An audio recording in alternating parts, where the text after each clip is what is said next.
आप अगर कोई भी जॉब के लिए जाते हैं तो वहाँ पे आप सबसे पहले जो क्वेश्चन आप निकल के आता है वो रहता है आपका टेल मी अबाउट योरसेल्फ या फिर इंट्रोड्यूस योरसेल्फ। तो वहाँ पे आपको कभी कभी क्या रहता है कि आप अपना इंट्रोडक्शन रट के जाते हैं तो आप भूल जाते हैं, या फिर आपको खुद ही नहीं पता रहता कि आपको इंट्रोड्यूस कैसे करना है खुद को। तो इसलिए आपको पहले ही कुछ पॉइंट्स रहते हैं, आप अगर उन पॉइंट्सों को याद रख के अपना अगर मतलब टेल मी आप इंट्रोडक्शन बनाते हैं और खुद से इंट्रोडक्शन बनाते हैं, वो आपके लिए काफ़ी हेल्पफुल रहेगा एज़ कम्पेयर टू मैं आपका इंट्रोडक्शन बना के दे दूँ या फिर आपको अपना इंट्रोडक्शन देख के आपको बताऊँ कि आपको ऐसा इंट्रोडक्शन बनाना चाहिए। तो मैं आपको जो मेन पॉइंट्स हैं वो बता देता हूँ। तो सबसे पहले हम क्या करते हैं, हम कोई भी इंटरव्यू देने जाते हैं तो सबसे पहले हम ग्रीट करते हैं। ग्रीट के लिए आप क्या कर सकते हैं, जो भी टाइम है उसके according good morning, good evening, hello, आप ऐसे ग्रीट कर सकते हैं। इसके अलावा ग्रैटिट्यूड शो कर सकते हैं, thanks for this opportunity, thank you for this chance, thanks for this chance. इसके अलावा अपना नाम बताना होता है, माई name is Ojaswi Jain, you can say according to yourself like my name is Ojaswi Jain, या फिर जैसे जो भी, या फिर आई एम, जैसे भी आप बोलना चाहें आप वैसे बोलिए, ठीक है। और आप उसे बोलिए और पहले लिखिए, मतलब इंट्रोडक्शन, ये तो मैंने आपको एक वो बता दिया है कि जो मेन पॉइंट हैं जो पूछे जाते हैं, आप अगर खुद से बनाएंगे तो वो आपके लिए काफ़ी बेनिफिशियल रहेगा। उसके बाद आप कहाँ से बिलोंग करते हैं,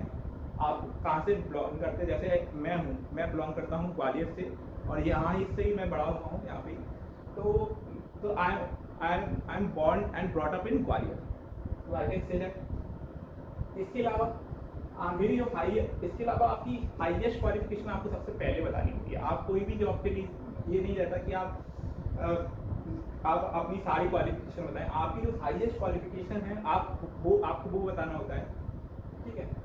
और अगर आप कोई छोटे डेजिग्नेशन के लिए जा रहे हैं तो आप वहाँ पे अपनी लोएस्ट क्वालिफिकेशन बताइए, क्योंकि वो ज़्यादा बेटर रहेगा, ठीक है। इसके अलावा आपके पास अगर कोई एक्सपीरियंस हो तो आप अपना एक्सपीरियंस बता सकते हैं। अगर आप फ्रेशर हैं तो आप बता सकते हैं कि आप फ्रेशर हैं, इसमें कोई प्रॉब्लम नहीं है।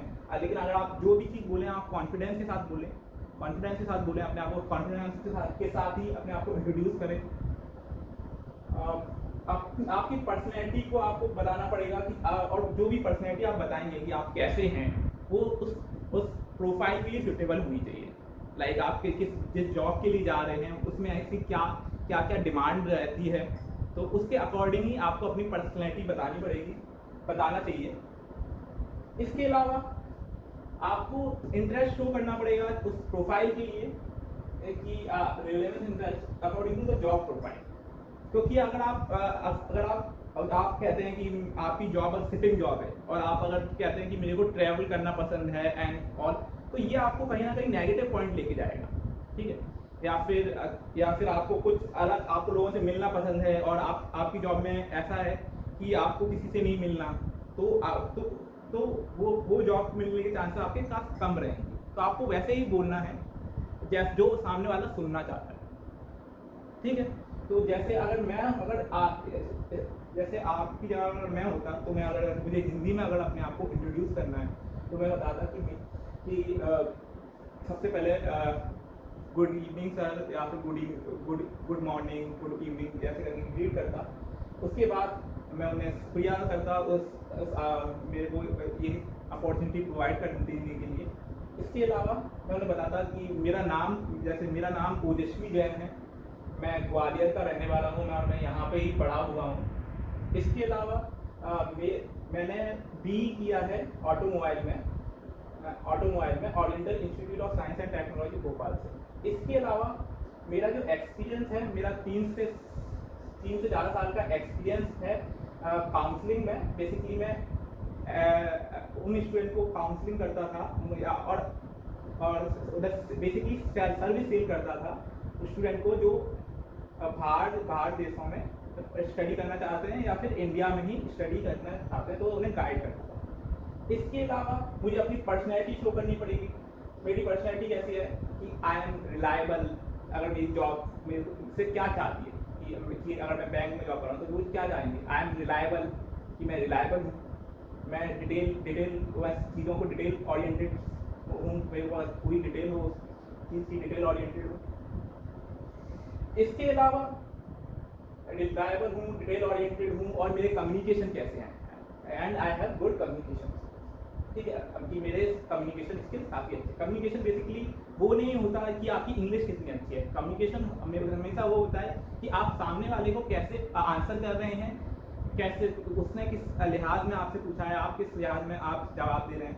ठीक है, उसके अलावा आपको इंटरेस्ट शो करना पड़ेगा कि प्रोफाइल की, जो भी आपकी जॉब प्रोफाइल है उसके अकॉर्डिंग आप इंटरेस्ट शो कर सकते हैं कि आई वांट टू बिल्ड। जैसे मैं अगर मेरे को बैंक की जॉब के लिए जाता हूँ तो मैं बताऊँगा कि मैं अपना करियर या फिर मैं स्विच करना चाहता हूँ कि किसको देखिए कि मैं अपना करियर बैंकिंग सेक्टर में बनाना चाहता हूँ, बैंकिंग सेक्टर में बनाना चाहता हूँ, और मुझे क्या पसंद है, तो मुझे लोगों से मिलना और कैलकुलेशन करना पसंद है। तब कैलकुलेशन नंबरों के साथ। तो ये मैंने हिंदी में बताया। यही आप अगर इंग्लिश में बोलते हैं तो ऐसे आप बोल सकते हैं, good evening sir, good evening sir, thank you for this opportunity, my name is Ojaswi Jain, I am from Gwalior, I am born and brought up in Gwalior, and I have done BE in automobile.